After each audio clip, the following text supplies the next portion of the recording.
In the busy town of Cambridge, England, there lived a goldsmith named Mr. Albert Gray. His jewellery shop stood right in the middle of the high street, with shining gold necklaces and sparkling rings displayed in the window. At first glance, Albert's shop looked like a place of beauty and trust. But behind the golden glow was a man full of greed. Albert was known for overcharging customers, mixing real gold with cheaper metals, and sometimes even replacing precious stones with fake ones. People in town had heard rumors about his tricks, but because he spoke politely and kept a charming smile, many still bought from him. Across the same street, however, was another jeweler, Mr. Daniel Harper. Daniel was honest, hard-working, and always gave his customers pure gold and fair prices. Slowly, people began to trust Daniel more than Albert. Daniel may not have such a big shop, townsfolk often said, but his heart is pure. He never cheats. Albert would laugh whenever he overheard such praise. Fools, he would mutter. They don't know how to make real money. While they waste time with honesty, I'll fill my pockets with gold. One afternoon, a wealthy woman named Lady Charlotte entered Albert's shop. She wore a long velvet gown, and her carriage waited outside. "Good day, Mr. Gray," she said in a refined voice. "I need a set of gold bangles and a necklace for my daughter's wedding. Money is no problem, but the jewelry must be the finest." Albert's eyes gleamed. He bowed politely and replied, "Of course, my lady. You will have the best pieces in all of Cambridge." But as soon as Lady Charlotte left, Albert thought wickedly, why waste pure gold on her? I'll make the necklace hollow inside and coat it thickly with polish. She'll never know. For days, Albert worked on the jewelry. The necklace looked heavy and rich, but in reality, it was mostly filled with copper. The bangles too were mixed with brass. When Lady Charlotte came to collect the order, Albert wrapped the set in a fine red box and charged her a huge price.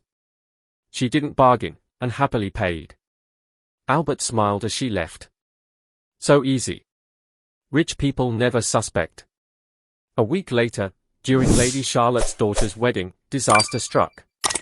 As the bride wore the necklace, the clasp broke, and one of the bangles bent out of shape. Guests whispered in shock, realizing the jewelry was fake. Embarrassed and furious, Lady Charlotte sent her servants back to Albert's shop the very next morning. "How dare you cheat me?" she thundered, slamming the broken necklace on his counter. "You charge me a fortune for worthless junk." Albert stammered, "My lady, it must be a mistake. Perhaps your daughter was careless." "Enough," she interrupted. "I will not be fooled. The whole town will know of your trickery." And she kept her word. Within days, everyone in Cambridge had heard how Albert the goldsmith had cheated Lady Charlotte.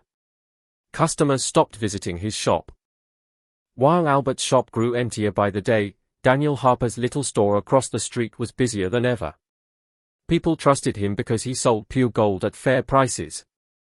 Even Lady Charlotte, who had been cheated, placed a large order with Daniel. Albert sat alone in his shop, glaring at Daniel's success.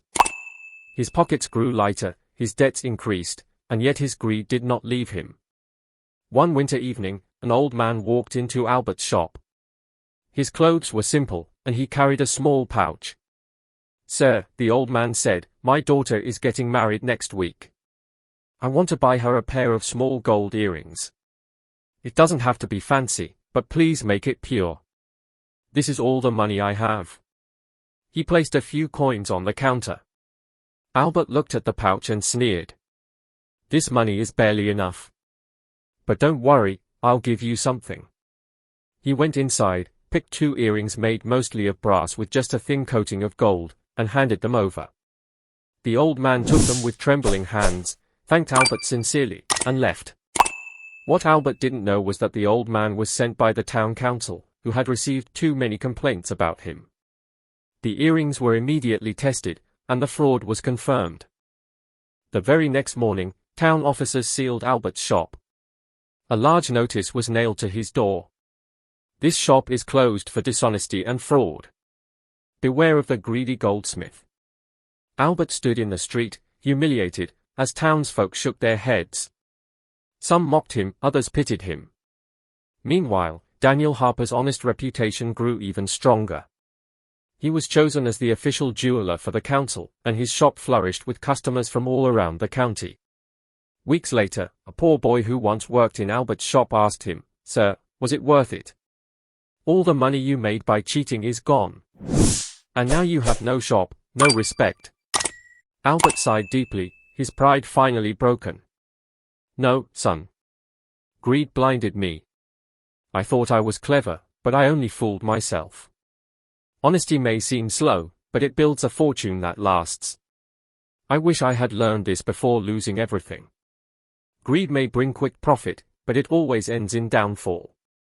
Honesty and fairness, though slower, bring respect, trust, and success that lasts forever."